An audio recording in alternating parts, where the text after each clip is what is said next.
ng buhay ko.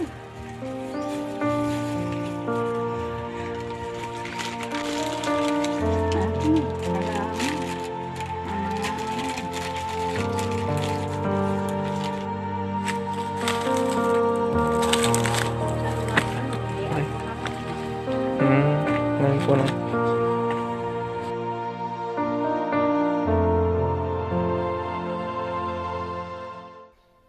Hi guys, this is your teacher Tinero Vlogger and welcome back to my YouTube channel. Ayun guys, kaya ako nagpi-video ngayon dahil may gusto akong i-share sa inyo. Dahil kahapon po may nag-message po sa akin. Estudyante ko po siya ngayon sa grade 12 sa Camabu National High School, wherein working student po siya. And ayun, napunta kasi siya sa isang bayan, parang tatlong bayan mula dito sa aming bayan dito sa Ordaneta, na may nadiskubre siyang isang matandang dalaga. Mag-isa lang po siya sa bahay nila, and then ang kwento sa akin ng student ko hindi pa daw po kumakain si Lola. Ilang araw na daw po siyang hindi kumakain, and yung tinitirhan niya rin po parang dun sa estudyante ko. Kaya yun guys, parang nadurog yung puso ko talaga nung nakita ko yung mga pictures na sila ng estudyante ko. So ayun, hindi na ako nagdalawang isip na tulungan yung si Lola. So dahil wala naman ako dun sa lugar na yun, inutusan ko na lang yung estudyante ko na bumili ng grocery. And ayun, kahit konting halaga lang, sabi ko, dahil yun nga, working student po siya, wala rin siyang pera ngayon. So yung meron lang siya is nasa 300 plus lang yung pera niya.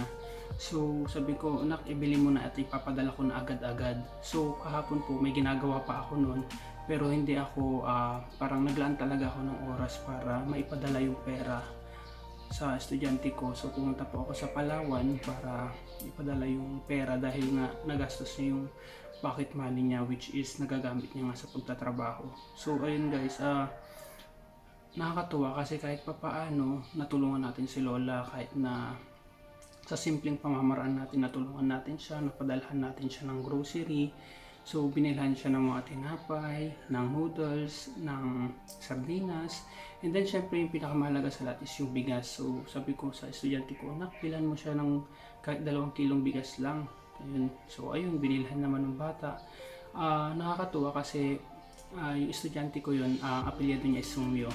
So nakakatuwa na yung nakita niya yung sitwasyon ni Lola, ako agad yung kinontak niya, ako agad yung piniem niya. So doon pa lang alam ko na may trust sa akin yung bata, kaya sa akin niya siguro sinabi, and at the same time matutulungan ko siya. So ginagawa ko tong video na to para in case man po na mapanood nyo, at lalong lalo na sa mga taga San Fabian, Pangasinan, na baka kilala nyo si Lola na pwede natin siyang tulungan sa simpleng pamamaraan natin. Dahil nga po, ang kwento sa akin ng estudyante ko, mag-isa na lang po siya. Mag-isa lang po siya, wala siyang kapatid. As in, mag-isa lang po siya. 87 years old na po si Lola. Isipin natin na 87 years old, hindi na po talaga yung makakapagtrabaho. Wala na siyang magiging source of income. Siguro umaasa na lang si Lola sa mga ayuda. Pero nung time na yun, kahapon kasi, nakwento nga sa akin ng estudyante ko na hindi pa kumakain si Lola. Kaya talagang hindi na ako nagdalawang isip, binigay ko na agad yung pera, bumili na yung estudyante ko. Ayun, binidyo niya yung pagbigay niya ng grocery, tsaka yung area, yung place ni Lola, pinavideo ko na rin para maipakita ko naman po sa inyo. At baka sakali lang po, ginagawa ko ito, baka sakaling may makatulong pa kay Lola, which is talagang kailangan ni Lola, lalo na yung mga vitamins sana, ganyan. Ayun, kasi ang hirap guys na wala siyang kasama sa bahay, as in mag-isa niya na lang sa buhay. So nakakaawa guys, kasi kung tutuusin, maswerte tayo kasi kasama natin ang pamilya natin. Pero si Lola, mag-isa niya yun pala ang iniisip ko, mag-isa niya. Ang tawag ata sa kanya is Lola Talyang, kung hindi ako nagkakamali. Pero ang pangalan niya is Lola Lucrecia, yun po yung pangalan niya. Ayun guys, sana mayroong mga taong may mabubuting loob dyan na matulungan pa si Lola. And I will do my best po na matulungan pa natin si Lola kahit papano. Kasi medyo malayo talaga siya dito sa bayan ko. Though, kung may oras po, maglalaan po ako na yung isang araw siguro para madalaw natin si Lola, para makita natin yung condition niya. And then, magdadala rin po ako ng mga groceries niya para kahit papano si Lola makakain naman po. Kasi sa edad na 87, dapat malusog si Lola kasi lalo pa ngayon wala siyang kasama, mag-isa niya lang sa buhay. So lahat-lahat siya na.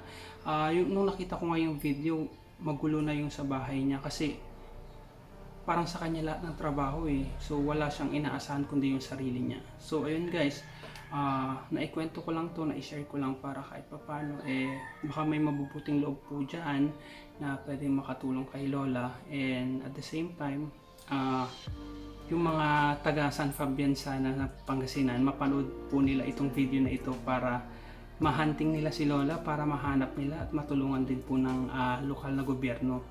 So yun guys, yun lang po yung ma-share ko ngayong information dahil yun lang naman po yung nabanggit sa akin na estudyante ko. Dahil biglaan lang din po na nakita niya yung matanda, and ayun guys, na-share niya sa akin. So ayun guys, dito ko tatapusin yung video. Ipapakita ko na lang sa inyo yung sinend na video sa akin na estudyante ko para mapanood nyo naman yung sitwasyon ni Lola at kung paano nakarating sa kanya yung kahit papaano grocery para makakain na si Lola sa loob ng isang linggo siguro. Sana magtagal siya na isang linggo yung pagkain na naibigay namin. Pero I will do my best po para matulungan si Lola at sana ganun din po kayo. So with that guys, thank you for watching this video. I hope na may makatulong kay Lola kahit paano. And ayun guys, God bless po, ingat po parate, and huwag makakalimot sa itaas. God bless po. Thank you for watching. Keep on supporting guys. Bye bye po. Ako. Hmm. Yan, baby.